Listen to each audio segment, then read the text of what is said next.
Now everyone and their mom knows about the legendary Need for Speed Most Wanted. It was so successful that even today mods are in progression for this game. I mean ask Kuru, please Kuru. Kuru, Kuru, Kuru, Kuru. for this game stream and he will make it in under 2 days. But the lineup of the Need for Speed Most Wanted was ruined by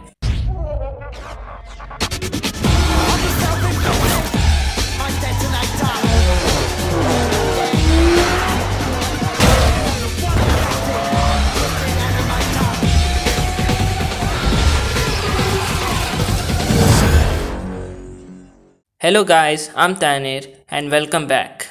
You can't sleep in all day. Let's not sleep together. You can't sleep in all day. Let's not sleep together. Now there are some things that I want to talk about. First, I'm going to say Need for Speed Most Wanted for the original title and the Need for Speed 2012 for the second title. Second, if you don't agree with me or this video, you can DM me on my Instagram account and I'll tell you what kind of an idiot you are. Third, this video is going to be a long one, so sit back, relax, and also I want to thank Akshat for motivating me because he gives me feedbacks on my every video. Not every, but still he gives me a feedback for some videos. You may remember him from the top 5 Ferraris video. There's a friend of mine named Archit. Akshat told me to be a nationalist. I mentioned his name because he's the very few individuals whom I respect at that level. So I'll put his Instagram account. You can also follow him if you are a great fan of football, although he has only put one video of his. But still, if you like football, you can follow him and talk to him about this. Anyway, let's get started.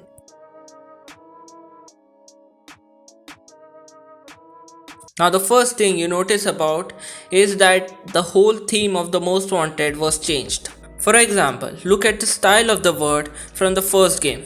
Very unique, right? You can see this writing style everywhere, even in the blacklist name. But in the Need for Speed 2012, everything was just normal and not that unique.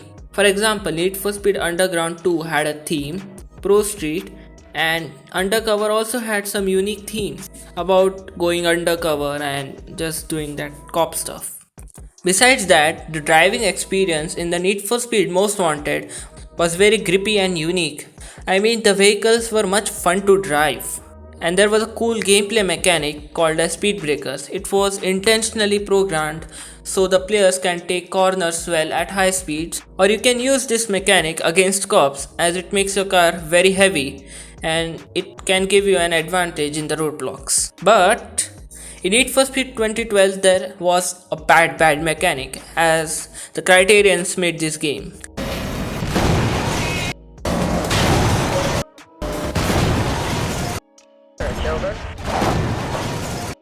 Yeah, I know that's frustrating as hell. I also played this game before and it made the driving so frustrating even for a casual. But on the flip side, I think the driving experience was much more realistic than the previous game. I'll give it for that. Anyway, let's get into another mechanic called as rubber banding. Now, if you don't know what rubber banding means, it is a mechanic in which the player's car and the AI's cars are not that separated. It means that if your car is too far ahead, the AI will catch up to you or vice versa. The AI car will slow down for you. Company do this so that it would be easy for casual gamers. Now the rubber banding is noticeable in both the games, but the Need for Speed 2012 takes it into another level. Just watch this. As the rival car is crashed and we move ahead, it catches up to you like the AI has a fast cheat. It's truly unrealistic, whereas the Need for Speed Most Wanted has a little subtle rubber banding but noticeable. I'm looking at you all. Now we come to the things that attracts us the most. The NOS. The NOS is just a gameplay mechanic which helps your car to gain more speed and acceleration. And good news is that they are present in both the games. And they pretty much do the same thing. But the Need for Speed 2012 has two types which I'll mention later. Now let's come to the Need for Speed most essential part. the story. Now, the story of the Need for Speed Most Wanted is the best story or plot ever made in the history of any racing game ever made, and I'll say it confidently. I don't want you to give spoilers, but hey, this is a 2005 game. It is very old, so you must know it. We are just a new street racer who enters the Rockport city, and then we win races, build our reputation, and at last we challenge the blacklist number 15, Razor. And this scene just hurts my soul.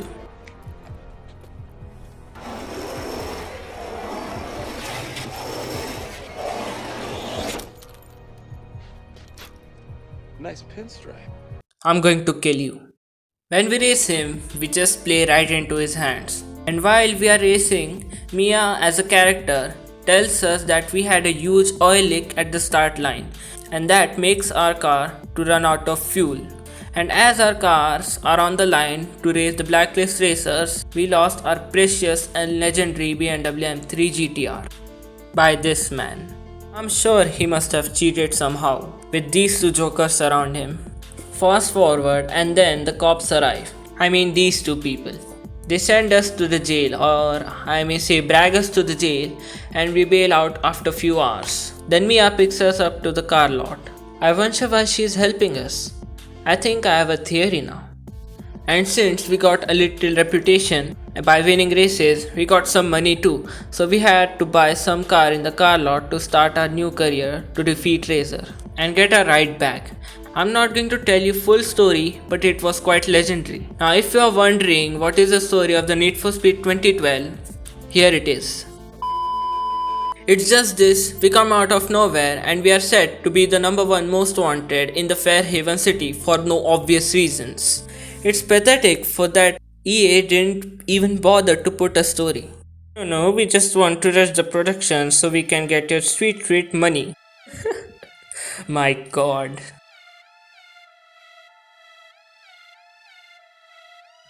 Now the Need for Speed Most Wanted had 15 rivals in the blacklist, and the Need for Speed 2012 had 10 most wanted cars, not rivals because they are just cars in the list.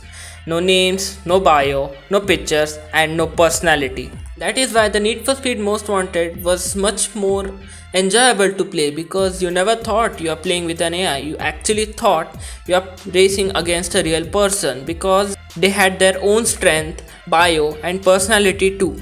Even their unique rides with different modifications gives them their taste and their love against cars or something like that. I'm 15, so I'm no one to judge though. In Need for Speed 2012, you just had bunch of white cars with no personality, vibes, or anything like that. And so the Most Wanted also influenced some non-car guys too, by some characters like Mia, Case, Ming, etc.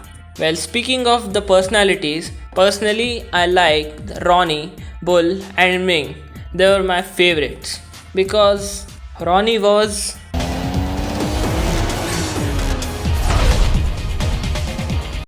cool, I guess. Bull for his stock car, and Ming because his car was the only mid-engine car in the entire blacklist. Bet you didn't know that.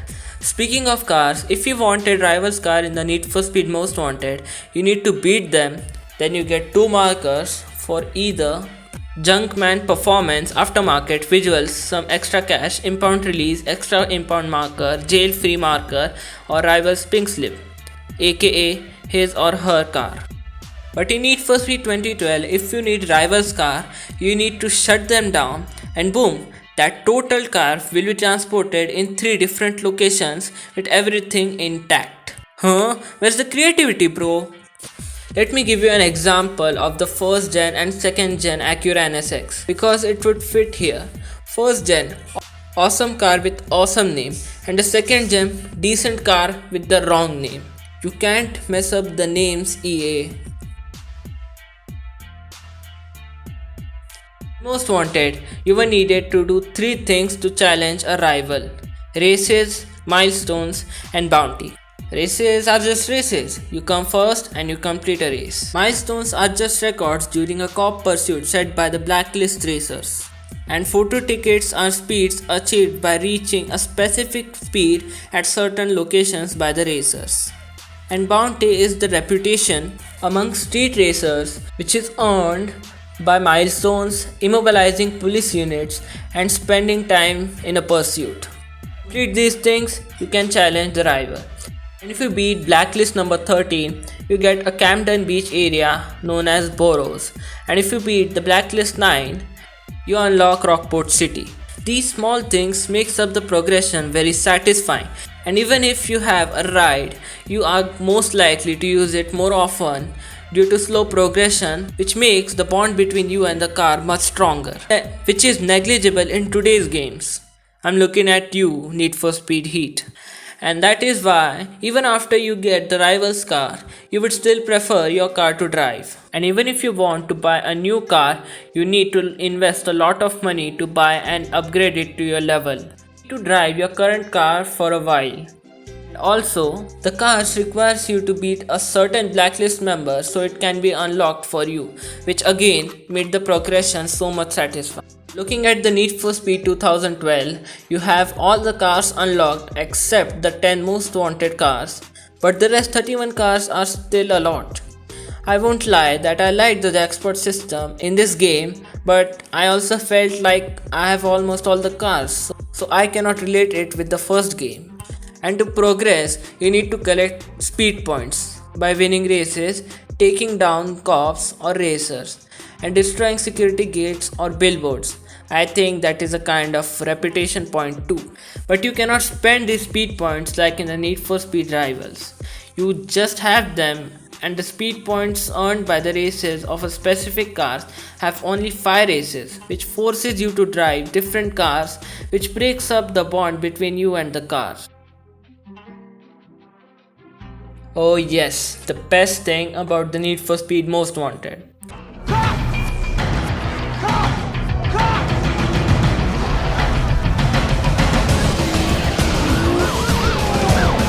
The Most Wanted had the best and complex cop mechanic after a long time, and is still considered the best cop mechanics by me.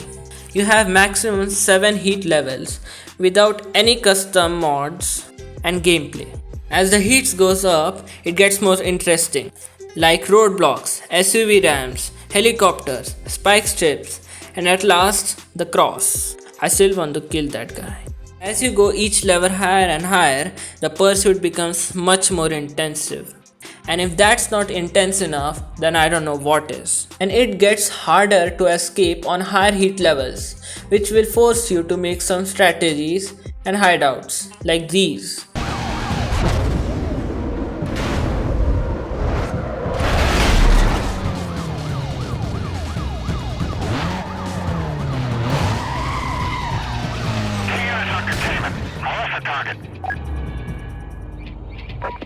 Remaining units, be advised, vehicle went BCB, heading east past Heritage Heights.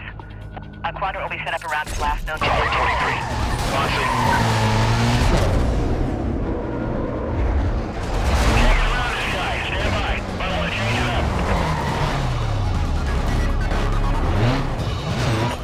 Unit heading up to the code 3 chase.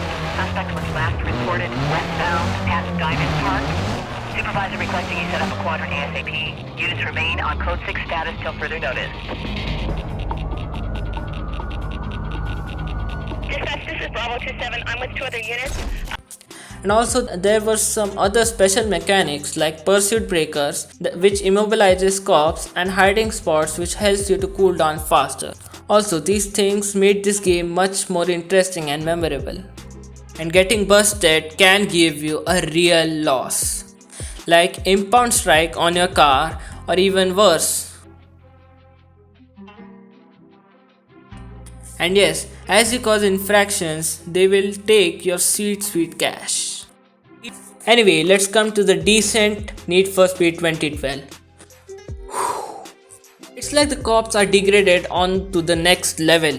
There are 6 levels of heat in the Need for Speed 2012, which is not bad, but the cops are so easy to escape from compared to the Need for Speed Most Wanted, because even if you can go to the maximum heat, there are still less than 10 cops on the map. And compare it with the Most Wanted, 30 cars in the heat level 6, not 7 because it only had 15 cars, but still 30 cars wants to burst you is another level of intensity. And that's not it. Losing the cops is also easier as you just have to get out of that circle on the minimap, and that's just how you escape. Look, I'm fine with it, but it doesn't make sense because, for example, if you escape the pursuit just in the last second before a cop car reinitiates pursuit, it won't do you anything. You cool down completely, like he doesn't know you or something like that. And there's just two things at last that I want to talk about, and that are helicopters and spike strips. There is no helicopters, which makes it much more easier to escape from the cops. Spikes are much more maneuverable. Like, they are easy to get noticed because of the sparks and flashy lights around it, and even if you are somehow able to burst your tires through the spike strips, it won't make your car completely stop as in the Need for Speed Most Wanted.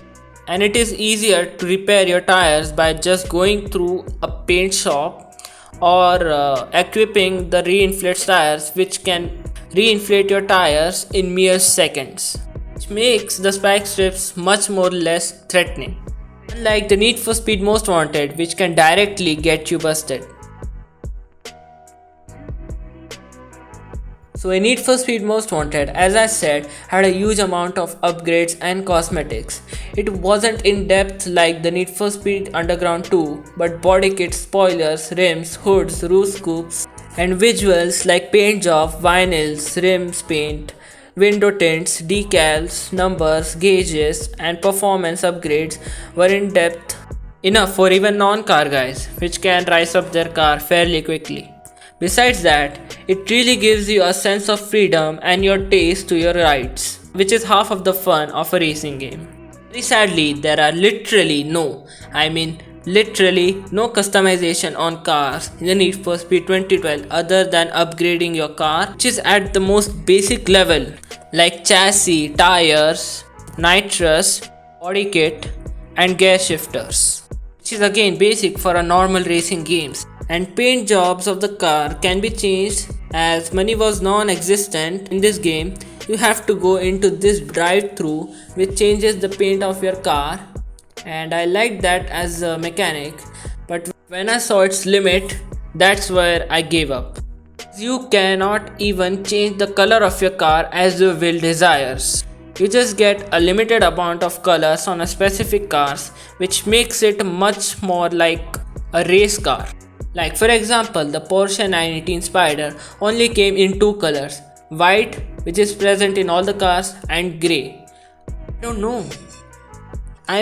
Game, at least give me the option of choosing any color I want, but no, it won't.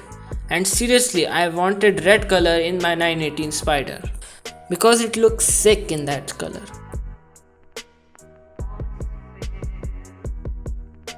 Nothing much in the honorable mention, but it's just that the challenge series in the Need for Speed Most Wanted to try after your career is completed, which makes this game much more charming and interesting because this whole series is of 60 plus events and they are challenging, which makes you to invest to make strategies out of the game. And the last thing is, now I know that you have completed the Need for Speed Most Wanted if you have played it once, and the bad feeling at the first when your car is gone and all around you taunts the hell out of you. Thank you for the ride. I knew you weren't blacklist material. Hey, where's your punk money now? What happened is he's on show and no go. Then Cross arrives and sends you to the jail. Oh man, that's disgraceful. And the ending is the polar opposite because all of your hard work pays off and you get to see Razor beaten up.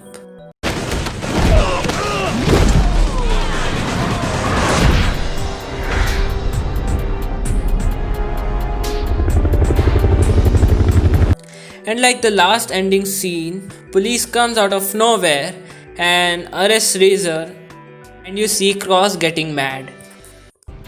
I want every single unit after the guy. Everyone? Everyone!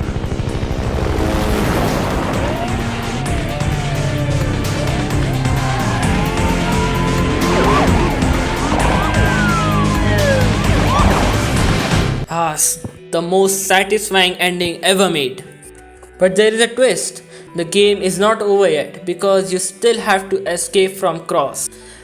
With the heat level 6 cops, it's not easy at all means. For the first time, as there are total 30 cops on the map, so you cannot evade, and after 5 minutes Mia calls you and tells you this. It's Mia. Look, don't hang up. You can't go back to any of the safe houses. Cross knows about them. Head over to the old bridge. The location is on your map. Your car is fast enough to make the jump. It's the only way. Later. And after you cross that old bridge, voila, you have completed the whole game. As so, you are considered the most notorious driver in Rockport City. I mean, the most satisfying ending ever made. I say it again. What about the Need for Speed 2012, you may ask? When you are able to beat and shut down the most wanted one car, the Koenigsegg Agera R, you are rewarded with a small lame cutscene. I don't know why there is no thriller ending anywhere, and this is the point where I must say, I'm not mad. I'm just disappointed. well, anyway, I'm not hating the Need for Speed 2012, but I can say that it doesn't deserve the title Most Wanted because a legend cannot be a legend without its past. So if you liked my content, like this one, share it if you have any car guy around you. And if you like racing games, cars or fitness, I bet you will regret not subscribing and hitting that bell notification. Anyway guys, I'll see you in the next one. Bye.